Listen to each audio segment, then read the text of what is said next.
Kuongelo Amadela explained that government is cognizant of the border tension between Botswana and Namibia, and that a team will soon be in the region preceding the two countries' heads of state to see how to normalize the situation.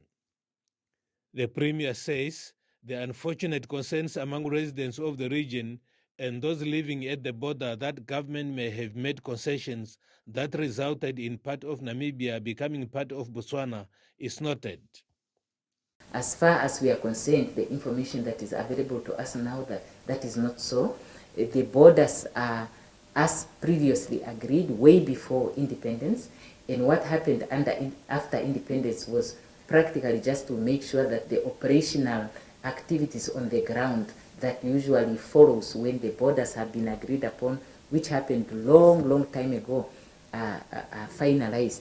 And maybe part of the challenges that we are experiencing now is that the borders may not be physically marked everywhere where they are. She said despite the fact that the physical border may not be visible, security forces have equipment that can show the correct demarcation of the borders, where the local people might not have such equipment.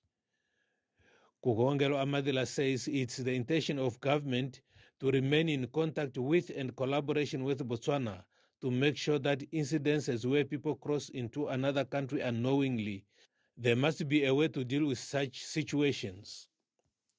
It is not the case that we have given a part of our country to another country. It would not even be within the spirit of the African Union. Both ourselves and Botswana are members of the African Union, and that we are committed to make sure that this information is disseminated. Secondly, that the resources that are around the borders are shared as it used to happen, generations and generations before, and that we revive and strengthen the harmonious relations between our people along the borders, who are actually the same communities. Kuongelo Amadela also encouraged the Zambezi regional leadership to ensure that it uses resources available to it, especially during disaster, in a manner that enhances disaster resilience. Kuongelo Amadela says this will enable government to mainstream risk mitigation mechanisms into government programs.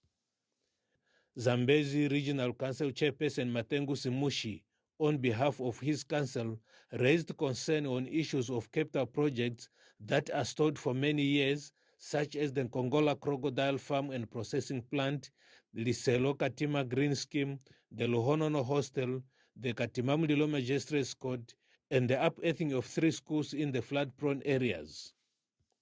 We are the representative of the community who are in the middle with the central government. We coordinate with the central government together with our community. So, but if ministers are not even coming back to us to give us a feedback so that we deliver that particular feedback to the community who elected both of us, so then it doesn't augur well. Katimamulilo Mayor Lista Shamalaza appealed to government to assist the council resolve stormwater drainage and sewer challenge at the town. Shamalada further noted that public and private institutions, as well as individuals, are owing council $90 million in municipal services that have been handed over to a debt collector. Sililo Mviana, NBC News, Katimamulilo.